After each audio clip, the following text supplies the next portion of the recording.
British advanced pain clinic నొప్పి మాయం surgery దూరం ఫర్ అపాయింట్మెంట్స్ 9155515563. నమస్తే, welcome to iDream inside politics with కవిత.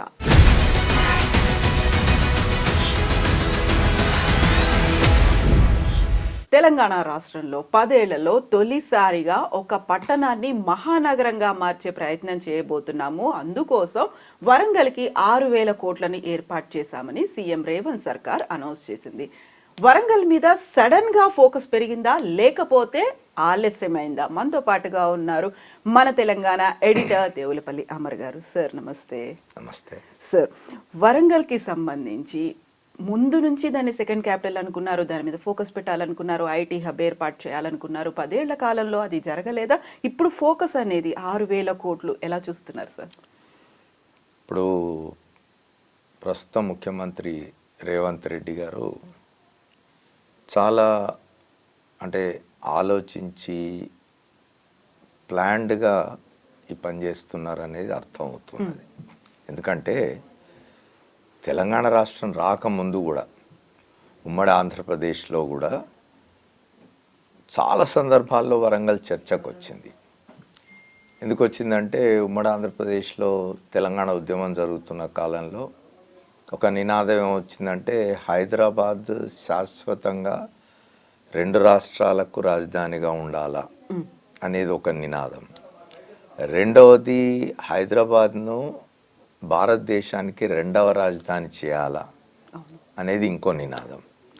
ఈ 2 చర్చకు వచ్చినప్పుడు అట్లయితే మరి తెలంగాణ రాష్ట్రం ఏర్పడితే తెలంగాణకు రాజధాని ఏది అన్నప్పుడు హైదరాబాద్ రాజధానిగా ఉంచుతారా ఆంధ్రప్రదేశ్తో కలిపి, లేదా దీన్ని కేంద్ర పాలిత ప్రాంతం చేస్తే వరంగల్ను రాజధాని చేస్తారా అనే చర్చ జరిగింది. అయితే తెలంగాణ వాదులు దాన్ని తిరస్కరించినారు టోటల్గా.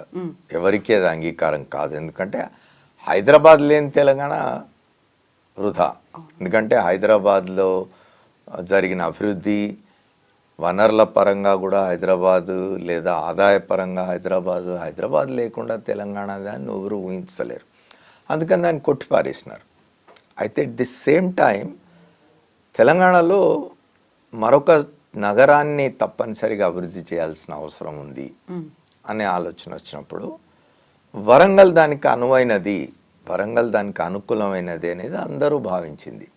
ఎందుకు అట్లా అనుకున్నారు అంటే మొదటి నుంచి కూడా వరంగల్ అన్ని రకాలుగా విద్యాపరంగా చూసినా, మీరు ఇతర సాంస్కృతిక వారసత్వం పరంగా చూసినా కూడా వరంగల్ అనేది చాలా ఇంపార్టెంట్ టౌన్, పెద్ద టౌన్.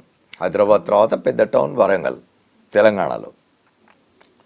మిగతా టౌన్స్ ఉన్నప్పటికీ కూడా ఓ నల్గొండ ఉన్నా, ఓ మహబూబ్నగర్ ఉన్నా, ఓ ఖమ్మం ఉన్నా, ఓ కరీంనగర్ ఉన్నా కూడా వరంగల్కు అప్పటికే ఓ విశ్వవిద్యాలయం ఉన్నది వరంగల్లో, అప్పటికే ఒక జాతీయ స్థాయి ఇంజనీరింగ్ కళాశాల ఉన్నది, ఒక మెడికల్ కాలేజ్ ఉన్నది చాలా కాలం ముందే అక్కడ. కాబట్టి బాగా విద్యాపరంగా కానీ సంస్కృతి పరంగా కానీ బాగా అభివృద్ధి చెందిన తర్వాత చైతన్యవంతమైన ప్రాంతం కాబట్టి వరంగల్ను డెవలప్ చేయాలని అనుకున్నారు. తెలంగాణ ఉద్యమం చేసి దశాబ్దం పైగా ఉద్యమం కొనసాగించి చివరికి తెలంగాణ సాధించుకొని తొలిసారి అధికారంలోకి వచ్చిన తెలంగాణ రాష్ట్ర సమితి నుంచి వరంగల్ వాసులు చాలా ఆశించినారు. తప్పనిసరిగా తెలంగాణ రాష్ట్రంలో ఉమ్మడి ఆంధ్రప్రదేశ్లో అంటే ఏలుతున్న వారు పట్టించుకోలేదు తెలంగాణలో హైదరాబాద్ను. ఎందుకు హైదరాబాద్ మాత్రమే పట్టించుకున్నారంటే హైదరాబాద్ ఆదాయ కేంద్రంగా ఉన్నది. నిజానికి ఉమ్మడి ఆంధ్రప్రదేశ్లో కూడా హైదరాబాద్ నుంచి వచ్చిన ఆదాయాన్ని తెలంగాణ ప్రాంతానికి మాత్రమే ఖర్చు పెట్టలేదు. నిజానికి తెలంగాణ ప్రాంతానికి చాలా తక్కువ ఖర్చు పెట్టి ఆంధ్ర ప్రాంతాల్లో కూడా అభివృద్ధి కార్యక్రమాలకు, సంక్షేమ కార్యక్రమాలకు హైదరాబాద్ మీదుగా వచ్చిన ఆదాయాన్ని ఖర్చు పెట్టడం జరిగింది. తప్పని నేను అన్నాను. ఎందుకంటే ఉమ్మడి రాష్ట్రంగా ఉన్నప్పుడు రాజధాని వనరులు, రాజధానిలో ఏర్పడేది అభివృద్ధి, దాని ద్వారా వచ్చే ఆదాయం రాష్ట్రం అంతటికి సమానంగా పంచుకుంటారు కాదన్ను. తెలంగాణ వల్ల అప్పటి ఆర్గ్యుమెంట్ కానీ అప్పటి ఫిర్యాదు కానీ ఏమిటి, హైదరాబాద్ తెలంగాణ ప్రాంతంలో ఉన్నది, హైదరాబాద్ నుంచి వచ్చిన ఆదాయాన్ని మీరు ఎక్కువ తీసుకుపోయి ఆంధ్రాలో ఖర్చు పెట్టుకుంటున్నారు, మాకు అన్యాయం చేస్తున్నారు అనేది కూడా ఒక ఉద్యమంలో తీసుకొచ్చిన ఒక పాయింట్ కదా.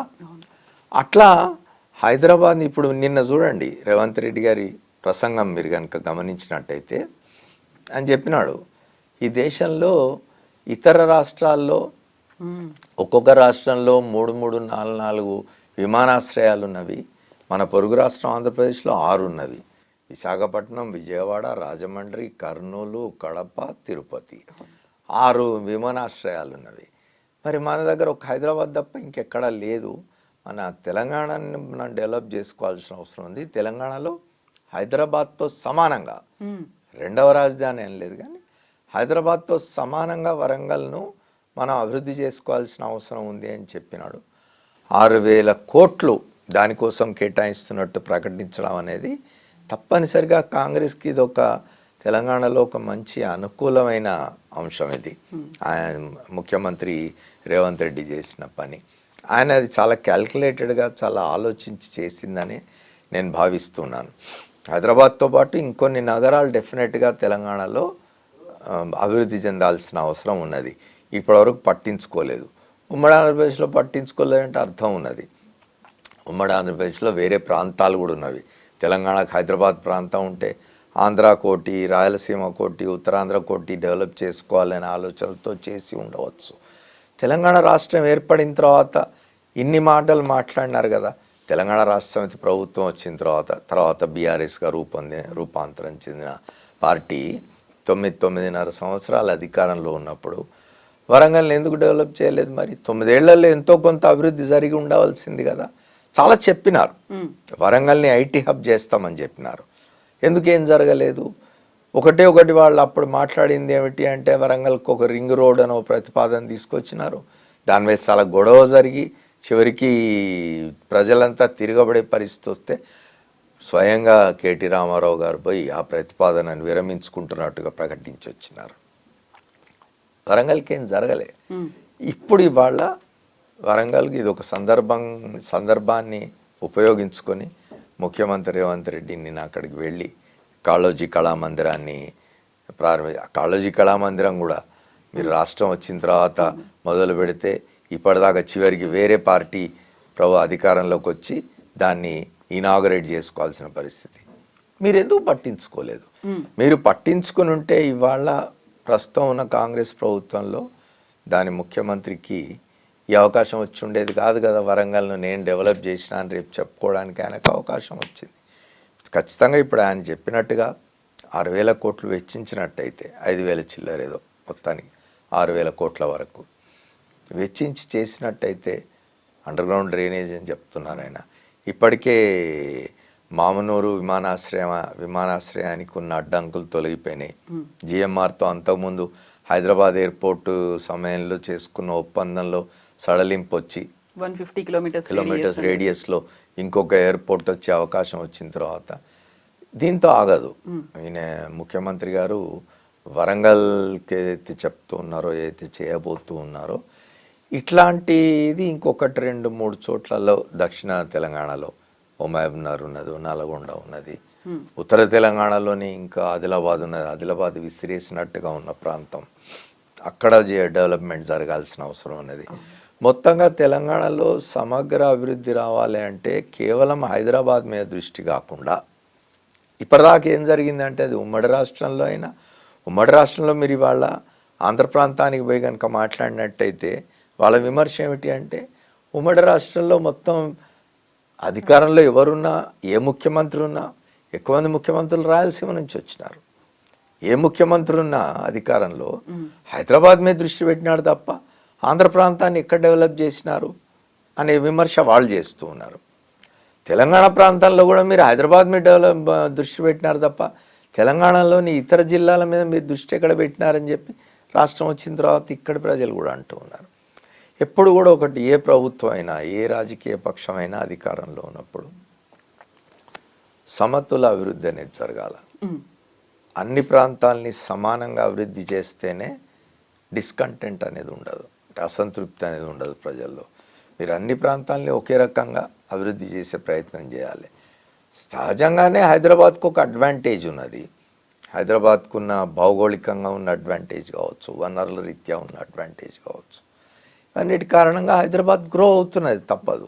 హైదరాబాద్ గ్రో అవుతున్నది, అక్కడి నుంచి వచ్చే ఆదాయం తెలంగాణ రాష్ట్రం అంతటికి ఉపయోగపడుతుంది, కారణానికి లేదు. ఎట్ ది సేమ్ టైం మీరు ఇట్లాంటి నగరాల్ని ఇంకొకటి రెండు అయినా సరే డెవలప్ చేసేందుకు ప్రయత్నం చేయాల్సిన అవసరం ఉన్నది. అందులో భాగంగానే ఇవాళ రేవంత్ రెడ్డి వరంగల్ మీద దృష్టి పెట్టినారనేది స్పష్టం. తెలంగాణకు హైదరాబాద్ తర్వాత వరంగల్ అనేది చాలా ముఖ్యమైన ప్రాంతం, గుండెకాయ లాంటిది వరంగల్ తెలంగాణకి. సార్, ఇప్పటికే తెలంగాణ రాష్ట్రంలో విపరీతమైనటువంటి అప్పులు ఉన్నాయి. వాటికి వడ్డీలు కట్టడానికి ఆల్మోస్ట్ 6,000 కోట్లకు పైగా చెల్లించాల్సిన పరిస్థితి చెప్తున్నారు. 18,000 కోట్ల ఆదాయం ఉంటే అందులో ఇంత వడ్డీలు చెల్లిస్తున్నామని. తప్పదు కదా, ప్రభుత్వాలు అనేవి కొనసాగింపు. ఆ ప్రభుత్వం చేసిపోయిన దాన్ని మీరు తీర్చాల్సిందే. సో ఇప్పుడు వరంగల్కి 6,000 కోట్లు అనేది ఇప్పుడు అనుకున్నట్టుగా ఈ 4 ఏళ్ల కాలంలో కంప్లీట్ అవుతుంది అనుకుంటున్నారు. దానికి ఏం చేయాలంటారు సార్? ప్రభుత్వం నిజంగా దాన్ని చేయదలుచుకుంటే 6,000 కోట్లు ప్రొవైడ్ చేయడం పెద్ద 4 ఏళ్లలో సమస్య అని నేను అనుకోవడం లేదు. ఇన్ని జరుగుతూ ఉన్నప్పుడు ఇప్పుడు మీరు ఎట్లాగూ ఆదాయాన్ని అభివృద్ధి చేయడానికి ముఖ్యమంత్రి గారు రివ్యూస్ చేస్తున్నారు మధ్య మధ్యలో. రెవెన్యూ జనరేషన్కి ఏం చేయాలనే దాని మీద అలా మార్గాలు ఆలోచించాలి. దేని మీద నుంచి ఆదాయం తీసుకొస్తాం, రెగ్యులర్గా మనకి ఎక్కడి నుంచి ఆదాయం వస్తున్నది, ఈ ఆదాయ వనరులను మరింత మెరుగుపరచడానికి పెంచుకోవడానికి ఏం చేయాలనేది రెవెన్యూ ఎక్స్పర్ట్స్ తోటి కూర్చొని డిస్కస్ చేసి ఎట్లా ఆదాయాన్ని పెంచడం అనేది ఆలోచించుకోవాలి. కేంద్రం నుంచి వచ్చే నిధుల పరిస్థితి ఏమిటి, మనం పన్నుల రూపంలో ఎంత కడుతున్నాం, మనకు తిరిగి ఎంత వస్తున్నది. ఇప్పుడు రేవంత్ రెడ్డి గారు ఆ మధ్యలో ఒక దగ్గర లెక్కలు కూడా చెప్పినారు కదా. ఏం చేస్తున్నారు, జనాభా ప్రకారం డబ్బు పంచుతూ ఉంటుంది కేంద్రం. ఇప్పుడు మన దగ్గర నుంచి పన్నుల రూపంలో ₹1 పోతున్నది అనుకోండి, ఆ రూపాయలోంచి మనకు 30 పైసలు 40 పైసలు ఇస్తున్నారు. ఏమిటా ఇంత తక్కువ ఇస్తున్నాం అని అంటే, ఎక్కువ జనాభా ఉన్న దగ్గరికి ఎక్కువ ఇస్తున్నాం అంటారు. అంటే ఉత్తరప్రదేశ్, బీహార్, మీరు ఉత్తరాది రాష్ట్రాలకు. అందుకే చెప్తున్నారు కదా, నిన్న మొన్న కాదు, ఇటీవల కాలంలో చంద్రబాబు నాయుడు మాట్లాడుతున్నా, స్టాలిన్ మాట్లాడుతున్నా, ఎక్కువ మంది పిల్లల్ని కానండి, జనాభా పెంచండి. ఒకప్పుడు స్లోగానే ఉండే ఫ్యామిలీ ప్లానింగ్, కుటుంబ నియంత్రణ, ఎక్కువ మంది పిల్లలు ఉండొద్దు, నిబంధనలు కూడా పెట్టినారు. పంచాయతీ వ్యవస్థలో పోటీ చేయడానికి 2 కంటే ఎక్కువ పిల్లలు ఉంటే మీరు పోటీ చేయడానికి వీల్లేదనే నిబంధన కూడా వచ్చింది. అట్లాంటిది ఇప్పుడు దాన్ని తిరిగి రాసే ప్రయత్నంలో ఉన్నారు. ఎక్కువ మంది పిల్లలు ఉంటేనే పోటీగా అర్హులు అవుతారని ఆ పరిస్థితి వస్తున్నది. దక్షిణాదిలో జనాభా తగ్గిపోయి ఉత్తరాదిన జనాభా పెరుగుతున్న కారణంగా నిధుల వాటాలలో తేడా వస్తూ ఉన్నది. ఎక్కువ కష్టపడి ఎక్కువ ఆదాయాన్ని ఇచ్చేసి ఎక్కువ పన్నులు కడుతున్న రాష్ట్రాలకు తక్కువ నిధులు రిటర్న్ వస్తున్నాయి. తక్కువ ఆదాయము తక్కువ పన్నులు కట్టే రాష్ట్రాలకు ఎక్కువ నిధుల్లో వాటా పోతున్నది అనేది హార్ట్ బర్న్ ఉంటుంది కదా తప్పనిసరిగా. ఇప్పటికే సౌత్ నార్త్ డివైడ్ చాలా ఉన్నది, నార్త్ డామినేషన్ చాలా ఉంది ఈ దేశం మీద అనేది ఇప్పటివరకు జనంలో ఉన్నది. ఏంటంటే ఎంతసేపు నార్త్ ఇండియన్సే పెత్తనం చేస్తూ ఉన్నారు ఈ దేశం మీద అనేది దక్షిణాది ప్రజల్లో ఉన్నది. అది మరింత ఎక్కువ కాకుండా చూసుకోవాలి. అది మరీ ఎక్కువ అయితే ప్రమాదం కూడా, అది మంచిది కాదు. Yes sir, thank you so much. Welcome. Thank you.